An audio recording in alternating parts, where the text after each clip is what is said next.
പക്ഷെ പിണറായി വിജയൻ എന്ന വ്യക്തി അതിലപ്പുറം പലതാണ്. നമ്മൾ പലർക്കും അറിയാത്ത ഒരു മഹാ വ്യക്തിത്വം. സ്കൂളിൽ പഠിക്കുമ്പോൾ അന്യായമായ കടത്തുകൂലി വർധനയ്ക്കെതിരെ ഒറ്റയാൽ പ്രതിഷേധം നടത്തിയ വിപ്ലവകാരിയുടെ അധികം ആർക്കും അറിയാത്ത ചില വശങ്ങളുണ്ട്. ആക്ഷൻ സിനിമകൾ, സ്റ്റണ്ട് സിനിമകൾ ഇഷ്ടപ്പെടുന്നൊരു സഹൃദയൻ. രാമായണം വായിച്ചു കേട്ട് ഭൂതപ്രേതാദികളിലുള്ള അന്ധവിശ്വാസം മാറ്റിയെടുത്ത ഒരു ബാല്യം. അമ്മയുമായി സവിശേഷമായ ഒരടുപ്പം പുലർത്തിയ മകൻ. കാർക്കശ്യത്തിന്റെ പുറന്തോടിന് പിന്നിൽ മറിഞ്ഞിരിക്കുന്ന ഫലിതപ്രിയനായ ഒരു ആസ്വാദകൻ. അങ്ങനെ കേരളത്തിന്റെ പിണറായി സഖാവിനെ പറ്റി നാം അറിയാത്ത പലതും എനിക്ക് അദ്ദേഹത്തോട് ചോദിക്കണമെന്നുണ്ട്, നിങ്ങൾക്ക് വേണ്ടി. അതിനു മുമ്പേ ബഹുമാനപ്പെട്ട പിണറായി വിജയൻ അവർകളെ ഈ അഭിമുഖത്തിലേക്ക് ഔപചാരികമായി ഞാൻ സ്വാഗതം ചെയ്യട്ടെ. നമസ്കാരം സർ. നമസ്കാരം.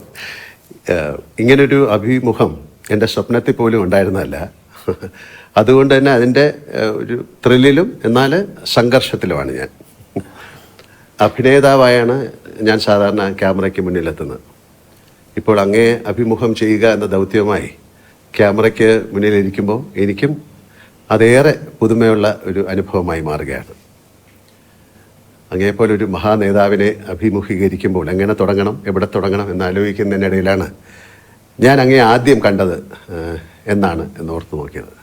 കേരളത്തിലെ ഏതൊരു സാധാരണക്കാരനെയും പോലെ വർഷങ്ങൾക്കിടെ നിരവധി തവണ ഞാൻ അങ്ങേ നേരിട്ടും അല്ലാതെയും കണ്ടിട്ടുള്ളത് കൊണ്ട് തന്നെ ആദ്യം കണ്ടത് എന്നാണെന്ന് സ്വാഭാവികമായി എനിക്ക് ഓർത്തെടുക്കാനായില്ല. എന്തായാലും ഒരു 30 വർഷത്തെ ബന്ധമെങ്കിലും ഉണ്ടാകും. പക്ഷെ അവസാനം കാണുന്നത് ഇപ്പോഴാണ്, അതെനിക്കറിയാം. സാർ, നമുക്ക് വളരെ ലഘുവായ രീതിയിൽ നമുക്ക് ഈ അഭിമുഖം അല്ലെങ്കിൽ അഭിമുഖ സംഭാഷണം തുടങ്ങാം. ഞാനൊരു പാട്ടിൻ്റെ 4 വരി പാടാം. അതിൻ്റെ പുറകിൽ ഒരു ഉദ്ദേശമുണ്ട്, അത് ഞാൻ പിന്നെ പറയാം.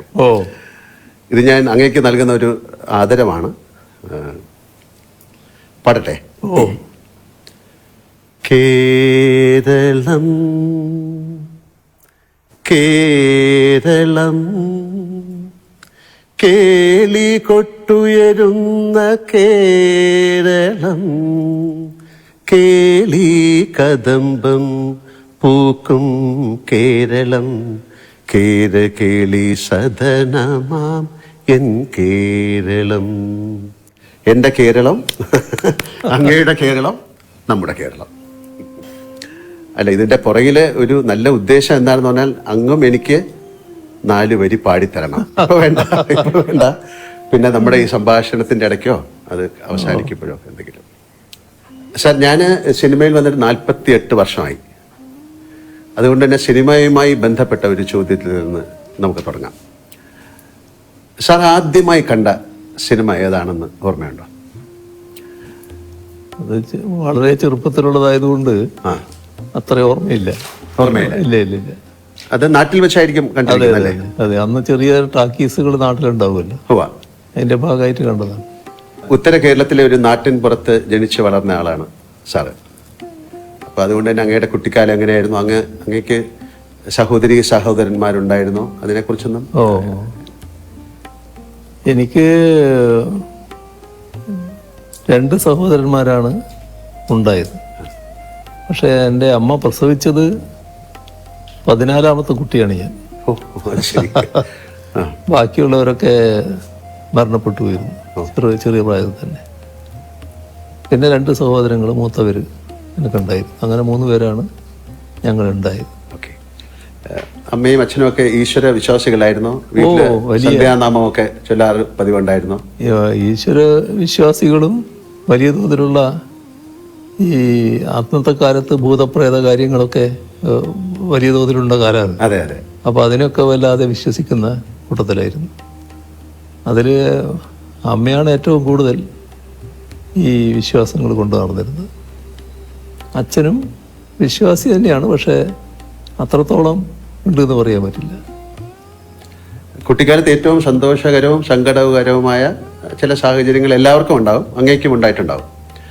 അങ്ങനെയെങ്കിൽ അവയൊക്കെ അങ്ങയുടെ ജീവിതത്തെ എങ്ങനെയാണ് സ്വാധീനിച്ചിരിക്കുന്നത്? അതിൽ വലിയ തണലായിട്ട് അമ്മ തന്നെയാണ് ഉണ്ടായത് എല്ലാ കാര്യത്തിലും. സാധാരണ നിലക്ക് നല്ല കരുതലോടെ എന്നെ വളർത്തുന്നതിൽ അമ്മ പ്രധാന പങ്ക് വഹിച്ചിട്ടുണ്ട്. എൻ്റെ കുട്ടിക്കാലത്തിന് അന്നത്തെ കാലം എല്ലാവരും പഠിക്കുന്ന കാലമല്ലായിരുന്നു. പിന്നെ പഠനം തുടരണമെന്നും ആഗ്രഹിക്കുന്ന കാലമല്ല. ഒരു 5ാം തരം ആവുമ്പോൾ പഠനം അവസാനിപ്പിക്കുക. അന്ന് നാട്ടിൽ ധാരാളം ഉള്ളത് ബീഡി കെട്ടാണ്. ബീഡി തൊഴിലിന് പോവാം, ബീഡി കെട്ടാൻ പോകും. കുട്ടികൾ പോയിട്ട് ബീഡി ഇങ്ങനെ കെട്ടിക്കൊടുക്കും, നൂല് കെട്ടി. അതിന് പിന്നെ ഈ ചെന്ന ആൾക്കാർ പറഞ്ഞു കുട്ടി പഠിക്കട്ടെ. അപ്പോൾ അതറിഞ്ഞിട്ട് സ്കൂളിലെ പ്രധാന അധ്യാപകനും മാനേജറുമായിട്ടുള്ള അദ്ദേഹം അമ്മയോട് പറഞ്ഞു, അവനെ ഇപ്പം അതിനൊന്നും വിടരുത്, നിങ്ങൾ പഠിപ്പിക്കുക തന്നെ വേണം എന്ന് പറഞ്ഞു. അങ്ങനെയാണ് LP സ്കൂൾ കഴിഞ്ഞിട്ട് UP സ്കൂളിൽ ചേരുന്നു.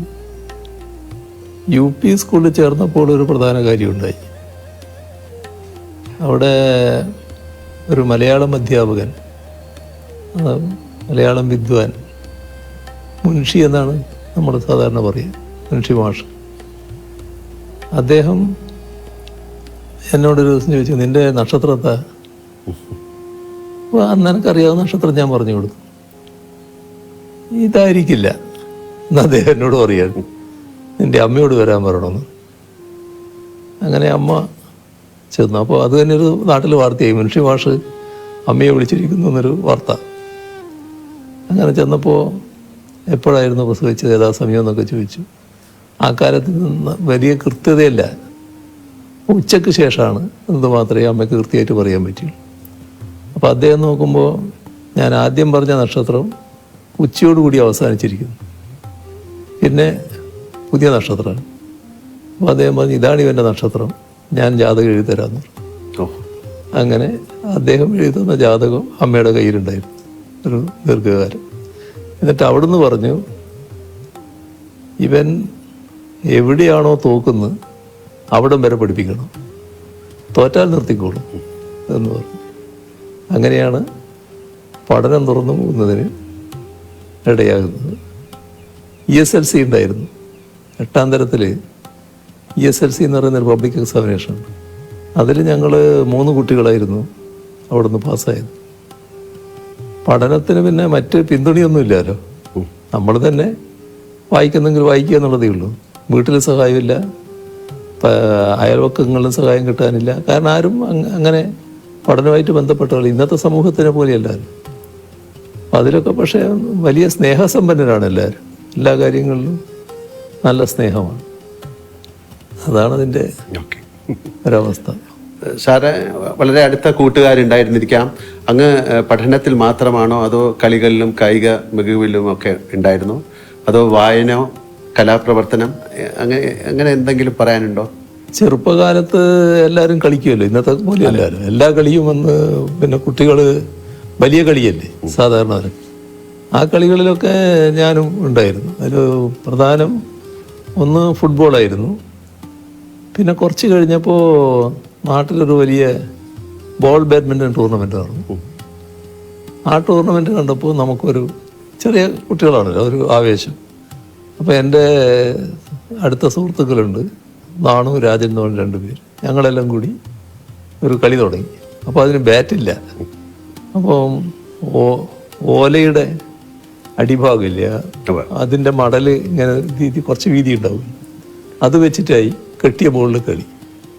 കുറച്ച് നാൾ കഴിഞ്ഞപ്പോൾ പിന്നെ ബാറ്റിൽ കളിയായി. അങ്ങനെ ബാഡ്മിൻ്റൺ പിന്നെ ഞങ്ങൾ കളിക്കുകയായിരുന്നു, നല്ലതുപോലെ കളിക്കുമായിരുന്നു. അവരൊക്കെ സ്റ്റേറ്റിൽ നല്ലതുപോലെ കളിച്ചവരാണ്. ഈ നാണു എന്ന് പറയുന്ന ആൾ സ്റ്റേറ്റിന് റെഫറി ആയിട്ടൊക്കെ പിന്നീട് കുറേ കാലം പോയതാണ്. അങ്ങനെ ബാഡ്മിൻ്റൺ കൂടി കളിക്കുകയായിരുന്നു. രാഷ്ട്രീയത്തിന് പുറത്ത് അങ്ങേക്ക് വലിയൊരു സൗഹൃദ വലയമുണ്ടല്ലോ. അടുത്തിരുന്ന തമാശ പറയാൻ സ്വാതന്ത്ര്യമുള്ള സുഹൃത്തുക്കളുണ്ടോ? അവരോടൊപ്പം സമയം ചെലവഴിക്കാൻ അങ്ങേക്ക് സാധിക്കാറുണ്ടോ? ഇപ്പം അതിന് കുറേ വിഷമമുണ്ട്. എന്നാലും എൻ്റെ പഴയകാല സുഹൃത്തുക്കൾ ഇപ്പോഴും സുഹൃത്തുക്കളായിട്ട് നിൽക്കുന്നുണ്ട്. അവർ എപ്പോഴും കാണും, പിന്നെ മിക്കവാറും ചെല്ലുമ്പോൾ എൻ്റെ കൂടെ ഉണ്ടാവും. അങ്ങനെയൊക്കെയാണ്. അവർ ചിലരെല്ലാം അങ്ങ് പോയി, എന്നാലും ഉള്ളവർ ഇപ്പോഴും ഉണ്ട് നല്ല നിലക്ക്. സാർ ഒരു ഒരു ഒരു നടൻ അല്ലെങ്കിൽ ഞാൻ താരസംഘടനയുടെ ഭാരവാഹിയായിരുന്നു. അങ്ങനെ നിലകളിൽ അങ്ങേ പലതവണ ഞാൻ അടുത്ത് ഇടപഴകാനുള്ള ഭാഗ്യം എനിക്കുണ്ടായിട്ടുണ്ട്. അപ്പോൾ എല്ലാം ഞാൻ ശ്രദ്ധിച്ചിട്ടുള്ള ഒരു കാര്യം, ഏതാണ്ട് സാറിന് 30 വർഷം മുമ്പായിരിക്കാം കാണുന്നത്. അന്നും ഇന്നും അങ്ങയുടെ പെരുമാറ്റത്തിലോ രൂപഭാവാദികളിലോ യാതൊരു മാറ്റവും ഉണ്ടായിട്ടില്ല എന്നതാണ്. അത് എങ്ങനെയാണ് സാധിച്ചെടുക്കുന്നത്? കാര്യം ഒരുപക്ഷെ അങ്ങ് പാർട്ടി പ്രവർത്തകനായിരിക്കുമ്പോഴും അല്ലെങ്കിൽ മന്ത്രിയായതും പിന്നെ മുഖ്യമന്ത്രി ആയിരിക്കുമ്പോഴെല്ലാം അങ്ങയുടെ ഇടപെടൽ ഒരുപോലെ തന്നെയാണ്. നല്ല ഒരു കരുതലുള്ളതുപോലെ ഞങ്ങൾക്ക് ഫീൽ ചെയ്യും. സാധാരണ മനുഷ്യരുടെ കാലം ചെല്ലുമ്പോൾ അവരുടെ പദവികൾക്കും വളർച്ചയ്ക്കും ഒത്ത് പല മാറ്റങ്ങളും കാണാറുണ്ട്. പക്ഷെ അങ്ങയിൽ ഞാനിതൊന്നും കണ്ടിട്ടില്ല എന്നുള്ളത് വളരെ സത്യമായ ഒരു കാര്യമാണ്. ഒന്ന് നമ്മൾ കാണുന്നത്, നമ്മൾ ഏത് സ്ഥാനത്തിരിക്കുന്നതായാലും ഒരു പ്രത്യേക നിയോഗത്തിൻ്റെ ഭാഗമാണെന്ന് കാണേണ്ടതേ ഉള്ളൂ. എപ്പോഴും അവിടെ നിന്ന് മാറേണ്ടതായിട്ട് വരാം. ആ ഒരു ധാരണ നമ്മുടെ ഉള്ളിലുണ്ടാവണം. ആ മാറ്റത്തെ പൂർണ്ണമായിട്ട് ഉൾക്കൊള്ളാൻ നമുക്ക് സാധിക്കണം. അന്ന് ഇപ്പോൾ മാറണം എന്ന് പറഞ്ഞാൽ ആ മാറുമ്പോൾ ഒരു പ്രയാസവും ഉണ്ടാകരുത്. അതാണ് നമുക്ക് ഏറ്റവും പ്രധാനം. ഞാൻ വൈദ്യുതി മന്ത്രിയായിട്ടാണല്ലോ മന്ത്രിസഭ പ്രവർത്തനം ആരംഭിക്കുന്നത്. അപ്പോൾ എൻ്റെ കുട്ടികൾ ചെറിയ മക്കളാണെന്ന്. വൈദ്യമന്ത്രി സ്ഥാനം ഒഴിഞ്ഞ് ഇവിടെ തന്നെയായിരുന്നു, ഇൻഡസ്ട്രി ആയിരുന്നു. നേരെ നിങ്ങൾ വന്നിട്ടുണ്ട്, ഞാൻ താമസിച്ച വാടക വീട്ടിൽ, ആ വാടക വീട്ടിലേക്ക് മാറി. ഒരു പ്രയാസവും കുട്ടികൾക്ക് പോലും ഉണ്ടായില്ല. നല്ല എന്താണോ, അപ്പം നമ്മൾ എന്താണോ ഉള്ളത് അതുകൊണ്ട് ജീവിക്കാനും അതിൽ സന്തോഷിക്കാനും അതിൻ്റെ ഭാഗമായി മാറാനും കഴിയണം. എനിക്ക് അങ്ങനെ ഒരു നിലയാണ് എപ്പോഴും ഉള്ളത്. വല്ലാതെ എന്തെങ്കിലും മോഹിക്കുന്ന കാര്യമില്ല. അതിൻ്റെ ഭാഗമായിട്ട് എപ്പോഴും സംതൃപ്തനാണ് ഞാൻ. ഇത് ബോധപൂർവം നിലനിർത്തുന്നതാണോ അതോ സ്വാഭാവികമായി സംഭവിച്ചാണോ അതോ കുട്ടിക്കാലത്ത് അമ്മയുടെ ആ ഒരു കരുതൽ അന്നത്തെ കുടുംബത്തിന്റെ ഒക്കെ ഒരു പശ്ചാത്തലത്തിൽ സംഭവിച്ചായിരിക്കും? അതെനിക്ക് തോന്നുന്നത് ചെറുപ്പത്തിൻ്റെ ഒരു സ്വാധീനമുണ്ട് അതിൽ. ഈ ചെറുപ്പത്തിൽ ധാരാളം ഈ മറ്റ് കഥകൾ വായിക്കുമായിരുന്നു. അമ്മയ്ക്ക് വായന അറിയില്ലെങ്കിലും പഴയ തച്ചോളി പാട്ടൊക്കെ അമ്മയ്ക്ക് നല്ലോണം അറിയാം. അങ്ങനെയുള്ള പാട്ടുകൾ എനിക്ക് പാടിത്തരുമായിരുന്നു. എന്നാൽ ഞാൻ വായന പഠിച്ചതിന് ശേഷം രാമായണം, കൃഷ്ണപ്പാട്ട്, ഭാരതം അങ്ങനെയൊക്കെയുള്ളത് അമ്മയ്ക്ക് വായിച്ചു കൊടുക്കുമായിരുന്നു. അപ്പോൾ ആ വായനയിലൂടെ അന്ന് എന്നിലേക്ക് വന്നിട്ടുള്ള ചില ആശയങ്ങളുണ്ടാകും. അതെന്നെ സ്വാധീനിച്ചിട്ടുണ്ടാകും എന്നാണ് തോന്നുന്നത്. ഒരു സന്യാസ ജീവിതത്തിൻ്റെ ചില അംശങ്ങൾ ചിലപ്പോൾ നമ്മുടെ മനസ്സിലുണ്ടാകാനിടയുണ്ടാവും. അതുകൊണ്ടായിരിക്കാം വലിയ മറ്റു മോഹങ്ങൾ അധികം ഇല്ലാതെ വരുന്നത്. വലിയ കർക്കശക്കാരൻ എന്നൊരു പേരുണ്ടത്. അല്ല, അതുകൊണ്ട് ചോദിച്ചാണ്. പക്ഷെ അപ്പൊ എന്റെ കണ്ടെത്തലുകൾ ശരിയായിരുന്നു എന്ന് ഞാൻ വിശ്വസിക്കുന്നു. സാറ് സ്കൂൾ ആ സമയത്തൊക്കെ അല്ലെങ്കിൽ കോളേജിലൊക്കെ നാടകങ്ങളിലും വല്ലതും അഭിനയിച്ചിട്ടുണ്ടോ? നാടകത്തിൽ അഭിനയിച്ചിട്ടില്ല, പക്ഷെ ഞാൻ കഥാപ്രസംഗം നടത്തിയിട്ടുണ്ട്. ആണോ? UP സ്കൂളിൽ പഠിക്കുമ്പോൾ എന്നോടൊരു മാഷ് പറഞ്ഞു കഥാപുസ്തകം നടത്തണം. അങ്ങനെ ഞാനൊരു കഥാപുസ്തകം നടത്തിയിട്ടുണ്ട്. അതിൽ പാട്ടുകളൊക്കെ പാടണ്ടേ? പാടണം, പാട്ടൊക്കെ പാടുന്നുണ്ട്. നമുക്കൊരു പാട്ട് പാടണേ. പിന്നെ അത് ഇരിക്കട്ടെ. അതെ അതെ. ജാലവിദ്യ, മാജിക്. അതായത് ഒരു നൂലിന്മേലൊരു ചോക്ക് കിട്ടും. ചോക്കല്ലേ എഴുതുന്നത്? ആ ചോക്ക് കെട്ടിയിട്ട് ഇങ്ങനെ പിടിക്കും. എന്നിട്ട് ഈ നൂലങ്ങോട്ട് കത്തിക്കും. കത്തിയാലും ചോക്ക് വീഴില്ല. അപ്പൊ അതിന്റെ വിദ്യ എന്താന്ന് പറഞ്ഞാൽ ഈ നൂല് പലവട്ടം ഉപ്പുവെള്ളത്തിൽ മുക്കി ഉണക്കുക. അങ്ങനെ ഉണക്കിയെടുത്തിട്ട് കത്തിച്ചാൽ ആ ചാരം അങ്ങനെ തന്നെ നിൽക്കും, വീണുപോകാതെ, ചോക്ക് വീണുപോകാതെ നിൽക്കും. ഇതാണ് ഒരു ജാലവിദ്യ. മറ്റേ ഒരു കഥാപ്രസംഗം ഞാൻ നടത്തിയിരുന്നു. ഒരു വലിയ ആൽമരത്തിന്റെ താഴെ ഒരാൾ കിടന്ന് ഉറങ്ങുന്ന, അദ്ദേഹത്തിന്റെ തലയിൽ നെറ്റിയിലൊരു ചെറിയ അതിന്റെ കായ വന്ന് വീഴുന്നു.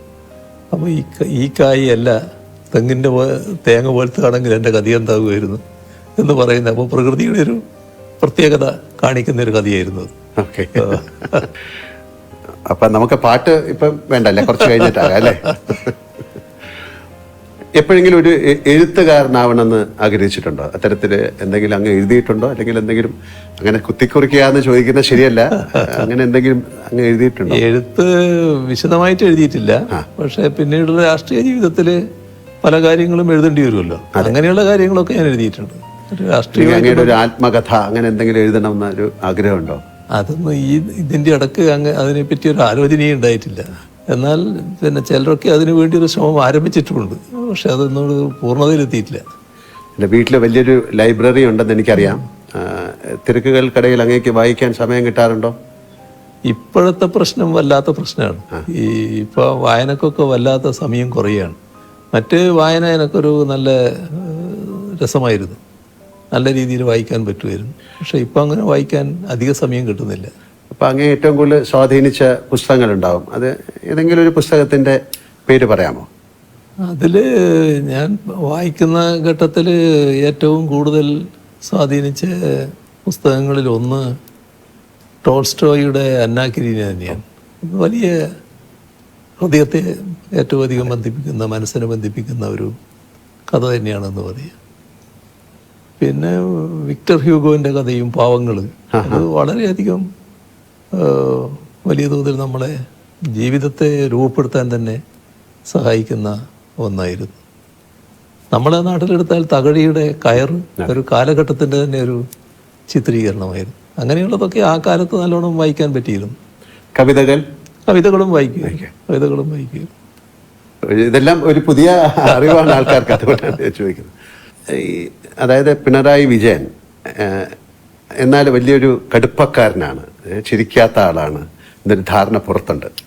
എന്നാൽ അടുത്ത പരിചയമുള്ളവർക്ക് നേരെ മറിച്ചുള്ള അഭിപ്രായമാണ്. ഈ പ്രകൃതം സ്വയം എടുത്തണിഞ്ഞതാണോ, അതോ ഈ കടുപ്പക്കാരനെന്ന ഇമേജ് മാറ്റണമെന്ന് എപ്പോഴെങ്കിലും തോന്നിയിട്ടുണ്ടോ, അതോ ആളുകൾ തന്നെ അത് തിരിച്ചറിയട്ടെ എന്നാണോ നിലപാട്? അത് ബ്രാൻഡ് ചെയ്യപ്പെടുന്നതാണ്. കാരണം ഞാനൊരു ഇടതുപക്ഷ പ്രവർത്തകൻ, പ്രത്യേകിച്ച് CPIM-ൻ്റെ ഒരു പ്രധാനി എന്നൊക്കെയുള്ള നിലയിൽ വരുമ്പോൾ അതിലൊരു സാധാരണയിൽ നിന്നൊരു വ്യത്യസ്തനാണ് എന്ന് കാണിക്കൽ നമ്മുടെ ചില ആളുകൾക്ക് വലിയ താല്പര്യമുണ്ടായിരുന്നു. അതിൻ്റെ ഭാഗമായിട്ട് ഒരു മനുഷ്യന് പല ഭാവങ്ങളുണ്ടാവുമല്ലോ, അതിലേതെങ്കിലും ക്ഷോഭിച്ച ഭാഗമുണ്ടെങ്കിൽ അതായിരിക്കും കൊടുക്കുന്ന ചിത്രങ്ങൾ. അപ്പോൾ മറ്റ് സന്തോഷത്തിൻ്റെ നിമിഷങ്ങൾ അവരുടെ കയ്യിലുണ്ടാവും, പക്ഷെ അത് കൊടുക്കേണ്ടതില്ല എന്ന് അവർ വെക്കും. ഞാൻ പിന്നെ എന്നെപ്പറ്റി വരുന്ന വാർത്തകളിൽ അധികം അങ്ങനെ വ്യാകുലപ്പെടാറില്ല. അതിപ്പോൾ സ്വാഭാവികമായിട്ട് വരുന്നൊരു കാര്യമായിട്ട് ഞാൻ കാണാറില്ല. ഞാൻ പ്രതിദാനം ചെയ്യുന്ന പാർട്ടിയോടുള്ള എതിർപ്പിൻ്റെ ഭാഗമായി അത് എന്നിലൂടെ പ്രകടിപ്പിക്കുന്നു മാത്രമേ ഉള്ളൂ എന്ന നിലക്കാണ് ഞാനത് കാണാറ്. ഈ എതിർപ്പ് ഉയർത്തുന്നവരോടും ഒരു തരത്തിലുള്ള ഈർഷ്യയോ വിദ്വേഷമോ എനക്കൊട്ടുണ്ടാകാറുമില്ല. അവരവരെ രീതി സ്വീകരിക്കുന്നു എന്ന് മാത്രമേ കാണാറുള്ളൂ. അപ്പം അതുകൊണ്ട് തന്നെ ഏതെങ്കിലും ഒരു തെറ്റായ കാര്യം വന്നാൽ, ഇപ്പോൾ സാധാരണ രാഷ്ട്രീയ പ്രവർത്തകരായിട്ടുള്ള ആൾക്കാർ പല മാധ്യമങ്ങളെയും അപ്പം തന്നെ വിളിക്കും. എന്താ നിങ്ങളങ്ങനെ കൊടുത്തത്, ഇങ്ങനെ കൊടുത്തത് ശരിയാണോ എന്നൊക്കെ പറയും. ഇന്ന് വരെ ഒരാളെ ഞാൻ വിളിക്കാൻ പോയിട്ടില്ല. എന്ത് വാർത്ത വന്നാലും അതവിടെ നിന്നോട്ടെ എന്നുള്ളതാണ്. അങ്ങനെയൊരു പ്രകൃതമാണ് ഞാൻ സ്വീകരിച്ചു വരാറുള്ളത്.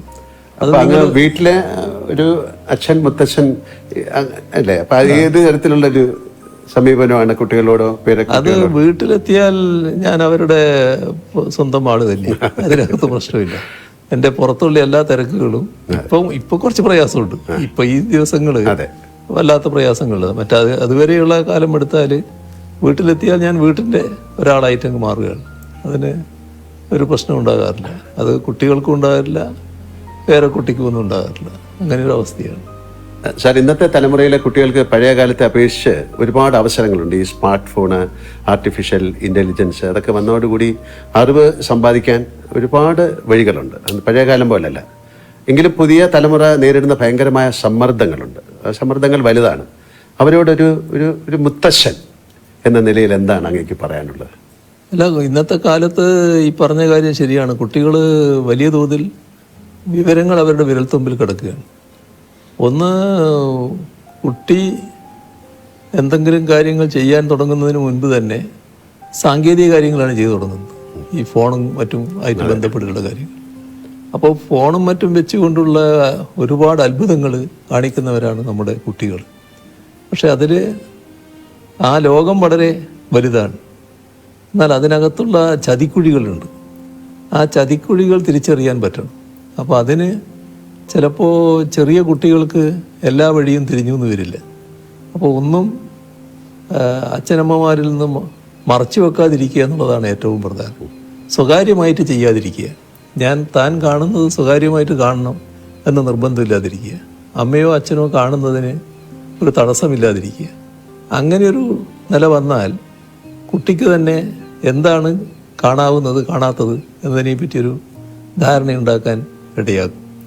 അപ്പോൾ അച്ഛൻ്റെയും അമ്മയുടെയും ഭാഗത്ത് അച്ഛൻ്റെയും അമ്മയുടെയും ശ്രദ്ധയിൽപ്പെടാത്ത കാര്യങ്ങൾ അത് മറച്ചു വെച്ചുകൊണ്ട് ചെയ്യുന്നൊരു നില ചെറുപ്രായത്തിൽ സ്വീകരിക്കാതിരിക്കുക എന്നുള്ളതാണ് ഏറ്റവും പ്രധാനം. ഇപ്പം അങ്ങേ കാണാൻ വരുന്നവരെ സ്വീകരിക്കുന്നതിലും അവർക്ക് ഭക്ഷണം നൽകുന്നതിലും അങ്ങ് കാട്ടുന്ന വലിയ ആതിഥേയ മര്യാദ ഞാൻ പലപ്പോഴും കണ്ടിട്ടുണ്ട്. അത് മാതൃകയാക്കാൻ ഞാൻ പലരോടും പറഞ്ഞിട്ടുണ്ട്. ഈ ഒരു ശീലം അമ്മയിൽ നിന്നാണോ കിട്ടിയത്, അല്ലെങ്കിൽ കുടുംബ പശ്ചാത്തലത്തിൽ നിന്നാണോ കിട്ടിയത്? അത് അമ്മയുടെ കയ്യിൽ നിന്ന് തന്നെയായിരിക്കണം അത് കിട്ടിയത്. കാരണം ഞങ്ങൾ കുട്ടികൾ കോളേജിലൊക്കെ പഠിക്കുമ്പോൾ പിന്നെ ചില സുഹൃത്തുക്കളോട് കൂടി വീട്ടിൽ ചെന്നാൽ വലിയ തോതിൽ സൗകര്യങ്ങളൊന്നും വീട്ടിലൊന്നും ഉണ്ടാവില്ല. പക്ഷെ ഉള്ളത് വെച്ച് പെട്ടെന്ന് തന്നെ അമ്മ അവർക്ക് എന്തെങ്കിലും കൊടുത്തിരിക്കും, വളരെ പെട്ടെന്ന് കാര്യങ്ങൾ ഉണ്ടാക്കിയിട്ട്. അങ്ങനെയൊരു രീതി ചെറുപ്പത്തിലേ കണ്ടുവന്നിട്ടുണ്ട്. അതിൻ്റെ ഒരു ഭാഗമായിരിക്കാമെന്നാണ് തോന്നുന്നു. അങ്ങേക്ക് പാചകം ഇഷ്ടമാണോ? ജീവിതത്തിൽ എപ്പോഴെങ്കിലും അങ്ങ് അടുക്കളയിൽ കയറിയിട്ടുണ്ടോ? പാചകം ഒരു കലയാണ്. ആ കലയിൽ ഞാൻ അത്ര വിദഗ്ധനല്ല. പക്ഷേ ഇടയ്ക്ക് ഞാൻ ചായ ഉണ്ടാക്കുമായിരുന്നു. നേരത്തെ ചായ കുടിക്കുന്ന കാലത്ത് അത് ശീലിച്ചിരുന്നു. അതിനപ്പുറത്ത് ഇല്ല, ഒന്നിലേക്ക് കടക്കാൻ എനിക്ക് ധൈര്യം കിട്ടിയിട്ടില്ല. അപ്പം അങ്ങനെയാണെങ്കിൽ അങ്ങയുടെ പ്രിയപ്പെട്ട ഒരു ഭക്ഷണം എന്താണ്? ഞാൻ സാധാരണ പിന്നെ ഏത് ഭക്ഷണവും കഴിക്കുന്ന കൂട്ടത്തിലാണ്. പക്ഷേ ഇപ്പം അടുത്ത കാലത്തായിട്ട് ചില നിയന്ത്രണങ്ങൾ ഞാൻ തന്നെ വെക്കാറുണ്ട്. ഇന്ന് ചിലതേ കഴിക്കൂ, ചിലത് കഴിക്കില്ല എന്നൊക്കെ ഉള്ളത്. എന്നാൽ ഒരു ഭക്ഷണത്തോടും അപ്രിയമില്ല, ഒന്നും മാറ്റി നിർത്താറില്ല. എല്ലാം കഴിക്കുന്ന ഒരു കൂട്ടക്കാരനാണ് ഞാൻ. ചിലപ്പോൾ ഭാര്യ അല്ലെങ്കിൽ അമ്മ അങ്ങനെ ആരെങ്കിലും ഉണ്ടാക്കുന്ന ഭക്ഷണത്തോടായിരിക്കും കൂടുതൽ താല്പര്യം. അങ്ങനെയൊക്കെ അങ്ങനെ ഉണ്ടോ? എനിക്ക് തീർച്ചയായും അതാണ്. വീട്ടിലെ ഭക്ഷണമാണ് എനിക്ക് ഏറ്റവും താല്പര്യം. അതിൻ്റെ പ്രശ്നം എന്താണെന്ന് വെച്ചാൽ, വീട്ടിൽ നിന്ന് പുറത്തിറങ്ങി ഭക്ഷണം കഴിക്കുമ്പോൾ പലപ്പോഴും വീട്ടിലെ ഭക്ഷണത്തെ പറ്റി താരതമ്യപ്പെടുത്തി പോകും. അതെപ്പോഴും എനിക്ക് താല്പര്യം വീട്ടിലെ ഭക്ഷണം തന്നെയാണ്. അമ്മയെപ്പറ്റി നമ്മൾ ഒരുപാട് സംസാരിച്ചു. അമ്മ എന്നത് ഒരു കൺകണ്ട ദൈവമാണ്. അങ്ങയുടെ അമ്മയെപ്പറ്റി, ആ ആത്മബന്ധത്തെപ്പറ്റി അങ്ങേക്ക് എന്തെങ്കിലും കൂടുതൽ പറയാനുണ്ടോ? അമ്മയുടെ വേർപിരിയലാണ് പറയാനുള്ളൊരു ഭാഗം. അതായത് അന്ന് ഞാൻ തിരുവനന്തപുരത്താണ്. തിരുവനന്തപുരത്ത് പാർട്ടി സെക്രട്ടേറിയറ്റ് മെമ്പറായിട്ട് ഫുള്ളായിട്ട് ഇവിടെ നിൽക്കുന്ന സമയം. അപ്പോൾ ഒരു ദിവസം, എല്ലാ ദിവസവും വീട്ടിൽ നിന്ന് സംസാരിക്കും. ഒരു ദിവസം ഭാര്യ വിളിച്ചപ്പോൾ ചെറിയ സംസാരത്തിലൊരു വ്യത്യാസം പോലെ തോന്നി. അത് അമ്മയുടെ പിന്നെ ആരോഗ്യസ്ഥിതി പറയുമായിരുന്നു. നല്ല അവശതയുണ്ടായിരുന്നു അപ്പോൾ. മറ്റൊന്നും പറഞ്ഞില്ല, പക്ഷെ എനിക്ക് തോന്നി എന്തോ ഒരു പ്രശ്നമുണ്ട്. അപ്പോൾ ആ കാലത്ത് ചടയം ഗോവിന്ദനാണ് സെക്രട്ടറി. അപ്പോൾ ഞാൻ പറഞ്ഞ് എന്തോ ഒരു പ്രശ്നമുണ്ടെന്ന് തോന്നുന്നു, ഞാനൊന്ന് പോയിട്ട് വരാമെന്ന് പറഞ്ഞ് അങ്ങനെ വൈകുന്നേരം വീട്ടിലേക്ക് പോയി. രാവിലെ അവിടെ എത്തി. വീട്ടിലെത്തി. അപ്പോൾ അമ്മ അവിടെ ഒരു കിടന്നിട്ടുണ്ട്. അവിടെ നിന്ന് എഴുന്നേറ്റിരുത്തി എൻ്റെ ദേഹത്തിങ്ങനെ ചാരിയിരുന്ന് ലേശം വെള്ളം കൊടുത്തു. ആ വെള്ളം കുടിച്ചു. അവിടെ കഴിഞ്ഞു. വേണ്ടി അതെ. അപ്പോൾ അതാണ് അതിൻ്റെ പ്രത്യേകത. അത് കഴിഞ്ഞിട്ട് എനിക്കറിയാം അമ്മ ഏത് നിമിഷവും മരണപ്പെടും എന്നൊക്കെ നമുക്കറിയാമല്ലോ. പക്ഷേ ഞാനും വൈഫും മാത്രമേ ആ സമയത്തുള്ളൂ, മറ്റാരുമില്ല. അപ്പോൾ ഞാൻ പുറത്തിറങ്ങിയിട്ട് ആളോട് പറയണമല്ലോ. പുറത്തിറങ്ങി ഒരാൾ മുമ്പിൽ വന്ന് വിട്ടു, ഒരു നാണു എന്ന് പറയുന്നയാൾ. പക്ഷെ ഒരക്ഷരം വാക്കിങ്ങോട്ട് വരുന്നില്ല, പറയാൻ പറ്റുന്നില്ല. അപ്പോൾ അദ്ദേഹത്തിന് മനസ്സിലായി അതങ്ങനെയൊരു ബന്ധമായിരുന്നു. അതായത് ഞാൻ കേട്ടിട്ടുണ്ട് അമ്മയുടെ മടിയിൽ തലവെച്ച് കിടന്ന് അങ്ങനെ രാമായണം കേൾക്കുന്നത്. അങ്ങക്ക് ഭൂതപ്രേത ശാജിക്കലൊക്കെ പേടിയായിരുന്ന സമയത്ത് അങ്ങനെയല്ലേ കുട്ടികൾ? ഭയങ്കര പേടിയായിരുന്നു, ചെറിയ പേടിയല്ല. അപ്പൊ ഇതെല്ലാം കേട്ട് കഴിഞ്ഞ് അങ്ങക്ക് ഒരു ആന്തരികമായ ഒരു ആത്മീയ വശം ഉണ്ടായിട്ടുണ്ടോ? ഈ നേരത്തെ പറഞ്ഞു, എന്നാലും ഒരു സന്യാസം എന്ന് പറഞ്ഞ പോലെ അങ്ങക്ക് ഒരു ആന്തരികമായ ഒരു ആത്മീയ വശമുണ്ടെന്ന് വളരെ വിശ്വസിക്കുന്ന ഒരാളാണ് ഞാൻ. അതായത് ഇതിനെപ്പറ്റി പറയാറ് സാധാരണ നിസ്സാരമായുള്ള സംസാര സാഗരം എന്നാണ്. അതെ. അപ്പൊ അങ്ങനെയൊരു തോന്നലാണ് ആ ചെറുപ്പകാലത്ത് എനിക്ക് ഉള്ളത്. അതിൻ്റെ ഭാഗമായിട്ട് കുറേ ആ സ്വാധീനം എന്നിലുണ്ടാവും തന്നെയാണ് തോന്നുന്നത്. പക്ഷേ ഭൂതപ്രേത പിശാചുക്കളെ പറ്റി ഭയങ്കര വിശ്വാസമായിരുന്നു. ആ സമയത്ത് ലൈറ്റോ അങ്ങനെയൊന്നും അധികം ലൈറ്റ് ഇല്ലല്ലോ. പിന്നെ എൻ്റെ വീട്ടിൽ ഇലക്ട്രിസിറ്റി വരുന്നത് തന്നെ പിന്നെ ഞാൻ MLA ആയിരിക്കും പോലും ഇല്ല. അങ്ങനെ ഒരു കാലമാണത്. അങ്ങനെ ഒരു അവസ്ഥയാണ്. രാത്രി ആയാൽ പിന്നെ ഇരുടല്ലേ എല്ലാ സ്ഥലത്തും. അപ്പൊ എവിടെയും ഏത് ഭൂതവും പ്രേതവും പ്രത്യക്ഷപ്പെടാം. അതൊക്കെ പിന്നെ ഒരു ചെറിയ സമയം കഴിഞ്ഞപ്പോൾ നമ്മൾ വളരുകയല്ലേ, അതനുസരിച്ച് മാനസിക വളർച്ചയും വരികയല്ലേ. അത് പിന്നെ ഞാൻ തന്നെ മാറ്റിയെടുത്തതാണ് ബോധപൂർവ്വം. അങ്ങനെ ഈ കുടുംബത്തോടൊപ്പം ചെലവഴിക്കുന്ന ഏറ്റവും പ്രധാനപ്പെട്ട സമയം എന്താണ്? അത് ഒരു ദിവസത്തെ യാത്രയാണോ, അതോ ഒരുമിച്ചിരുന്ന് തീൻമേശയിൽ ഭക്ഷണം കഴിക്കുമ്പോഴാണോ? ഏറ്റവും പ്രധാനം തീൻമേശയിലെ ഭക്ഷണമാണ്. കാരണം ഞങ്ങൾ എല്ലാവരും ഒന്നിച്ചാണ് ഇരിക്കുക. ആരൊക്കെയുണ്ടോ എല്ലാവരും ഒന്നിച്ചാണ് ഇരിക്കുക. ആ ഘട്ടത്തിൽ എൻ്റെ സുഹൃത്തുക്കളുണ്ടെങ്കിൽ അവരും ഒന്നിച്ചാണ് ഇരിക്കുക. അങ്ങനെ ഒരു അവസ്ഥയാണ് എപ്പോഴും സ്വീകരിക്കാറ്. അപ്പോൾ അതാണ് ഏറ്റവും നല്ല സമയം. എപ്പോഴും ഭക്ഷണം എല്ലാവരും കൂടി ഒന്നിച്ച് കഴിക്കുന്നത് തന്നെയാണ് നല്ലത് എന്നാണ് ഉള്ള അഭിപ്രായക്കാരനാണ് ഞാൻ. അപ്പം ഞാനൊരു പാട്ട് പാടാൻ പറഞ്ഞാൽ ഇപ്പം പാടുന്നില്ല, കുറച്ച് കഴിഞ്ഞ് പാടാം അല്ലേ? ഞാൻ ഇടയ്ക്കിടയ്ക്ക് പറയും. സാറിൻ്റെ പിന്നെ മക്കളോ പേരക്കുട്ടിയോ അങ്ങയോട് പറയുന്നൊരു സൂപ്പർ ഹീറോ കഥകളൊക്കെ ഉണ്ടോ? അങ്ങനെ ഒന്ന് പറയാറുണ്ടോ? ചെറിയ കുട്ടിയായിരിക്കുമ്പം പേരക്കുട്ടിക്ക് വലിയ ഹീറോകളെ പറ്റി വലിയ അഭിപ്രായങ്ങളുണ്ടായിരുന്നു. ഒരുപാട് ആളുകളെ പറ്റി പറയുന്നത്. അങ്ങോട്ട് വന്ന് സംസാരിക്കും. അതെ. ഈ ഒഴിവുവേളകളില്ല അങ്ങനത്തെ ഒരാളാണെന്ന് എനിക്കറിയാം. എന്നാലും ചോദിക്കുകയാണ്, വീണ് കെട്ടിയ ഒഴിവുവേളകളിൽ എന്ത് ചെയ്യാനാണ് ഇഷ്ടം? അല്ല, ഒഴിവുവേള ഉണ്ടെങ്കിൽ വായന നല്ല ഇഷ്ടമാണ്. പിന്നെ ചില ഘട്ടത്തിൽ പിന്നെ ടി വിയിൽ ഇപ്പോൾ സിനിമയൊക്കെ വരുന്നുണ്ടല്ലോ, ചില ഘട്ടത്തിൽ അത് കാണും. അങ്ങനെയൊക്കെയുള്ള കാര്യങ്ങൾ ഞാൻ ചെയ്യും. കുടുംബത്തോടൊപ്പം യാത്ര ചെയ്യാറുണ്ട്? അങ്ങനത്തെ മറക്കാനാവാത്ത യാത്രകളുണ്ടോ? യാത്ര എനിക്കിഷ്ടമാണ്, യാത്ര ചെയ്യാറുണ്ട്. അതിൽ ഏറ്റവും പ്രധാനപ്പെട്ട യാത്ര, ഒരു മറക്കാനാവാത്ത യാത്ര എന്ന് പറയുന്നത് എൻ്റെ സിംഗപ്പൂർ യാത്രയാണ്. ഞാനും വൈഫും മകളും എല്ലാം കൂടി പിന്നെ ഒരു യാത്ര നേരത്തെ ഉണ്ടായിരുന്നു. അപ്പോൾ അത് ഇത് കഴിഞ്ഞപ്പോഴാണ്, നമ്മുടെ വൈദ്യുതി മന്ത്രി സ്ഥാനം പോയപ്പോഴാണ്. അപ്പോൾ എൻ്റെ കയ്യിൽ ആ സമയത്തുള്ള യാത്ര ചെയ്യുമ്പോൾ നമുക്ക് കിട്ടുന്ന പോയിന്റ്സ് ഉണ്ട്. അതെ. അപ്പോൾ അത് ഉപയോഗിച്ചാണ് ഇവിടത്തേക്ക് പോകുന്നത്. ഭയങ്കര കഥ അതിനെ പറ്റി. ഞാൻ യാത്ര പോകേണ്ട താമസം എന്തോ ആരും ഇതേവരെ യാത്ര ചെയ്യാത്ത പോലെ ഭയങ്കരമായ വാർത്തകൾ വന്നു. പക്ഷേ അത് നല്ല ആസ്വദിച്ച യാത്രയായിരുന്നു. ഈ വാർത്ത വന്നു എന്നുള്ളത് കൊണ്ട് വല്ലാതെ വിഷമമൊന്നും എനിക്ക് അന്നുമില്ല, ഇപ്പോഴും ഇല്ല. അതാണ് അതിൻ്റെ രീതി. ആ യാത്ര നല്ല യാത്രയായിരുന്നു. അങ്ങനെ സിനിമകളൊക്കെ കാണുന്ന ആളാണ്, മലയാള സിനിമകളൊക്കെ കാണുന്നതാണ്. അങ്ങനെ മലയാള സിനിമയിൽ ഏറ്റവും പ്രിയപ്പെട്ട ഒരു കഥാപാത്രം ഏതാണെന്ന് ചോദിച്ചു കഴിഞ്ഞാൽ അങ്ങേക്ക് പറയാൻ പറ്റും? അത് അങ്ങയുടെ ജീവിതത്തിൽ എന്തെങ്കിലും ഒരു പ്രതിഫലിക്കുന്ന ഒരു കഥാപാത്രം ഉണ്ടോ? അല്ല, മലയാള സിനിമയിൽ ധാരാളം കഥാപാത്രങ്ങൾ നമ്മൾ ഓർത്തു വെക്കുന്നവരായിട്ടുണ്ടല്ലോ. ഒരു സാമൂഹ്യ പ്രതിബദ്ധതയുള്ള ഒരു കഥാപാത്രം അങ്ങയുടെ തന്നെയാണെന്ന് എനിക്ക് തോന്നുന്നത്. ഒരു മെഡിക്കൽ വിദ്യാർത്ഥിയായിട്ട് ചേർന്നിട്ട് ആ മെഡിക്കൽ വിദ്യാർത്ഥി റാഗിങ്ങിന് നേതൃത്വം കൊടുത്ത് അമൃതം ഗമയ MT എഴുതിയത് അല്ലേ? ഹരിഹരൻ. അതെ, ഹരിഹരൻ. അപ്പോൾ അതിനകത്ത് പിന്നെ നിങ്ങളാണ് ആ പിന്നെ ഇതായിട്ട് വരുന്നത്. അപ്പോൾ അവിടെ മാതൃകാ ഡോക്ടറായിട്ടാണ് പിന്നെ പ്രവർത്തിക്കാൻ ശ്രമിക്കുന്നത്. നിങ്ങൾക്ക് ഒരുപാട് നഷ്ടങ്ങൾ സംഭവിക്കുന്നുണ്ട്. പക്ഷെ അതൊന്നും പിന്നെ അവരിങ്ങനെ മുഖവിലക്കെടുക്കാതെ നിങ്ങൾ നിങ്ങളുടെ ആശയത്തിൽ തന്നെ ഉറച്ചു നിൽക്കുന്നു. ഒരു നല്ല സാമൂഹ്യ പ്രതിബദ്ധതയുള്ള ഒരു കഥാപാത്രമായിരുന്നു. ഞാൻ അങ്ങോട്ട് ചോദിക്കാൻ, മോഹൻലാൽ സിനിമകളിൽ അങ്ങേക്ക് ഏത് കഥാപാത്രത്തിനോടാണ് താല്പര്യം? ഇപ്പൊ അത് അങ്ങ് പറഞ്ഞു കഴിഞ്ഞു. ഇതാണ് നല്ല ഇതായിട്ട് എനിക്ക് തോന്നിയത്. ഇതൊരു ഏതെങ്കിലും ഒരു സിനിമ സീൻ അത് അങ്ങ് യഥാർത്ഥ ജീവിതത്തിൽ പ്രയോഗിക്കാൻ ശ്രമിച്ചിട്ടുണ്ടോ, സാധിച്ചിട്ടുണ്ടോ? അല്ല, അങ്ങനെ ഞാൻ ചോദിക്കാറില്ല. ഇല്ല. പക്ഷേ ചില രംഗങ്ങൾ കാണുമ്പോൾ നമ്മുടെ ജീവിതവുമായിട്ട് ബന്ധപ്പെട്ട് ചില കാര്യങ്ങൾ താരതമ്യപ്പെടുത്താറുണ്ട്, ഓർക്കാറുണ്ട്.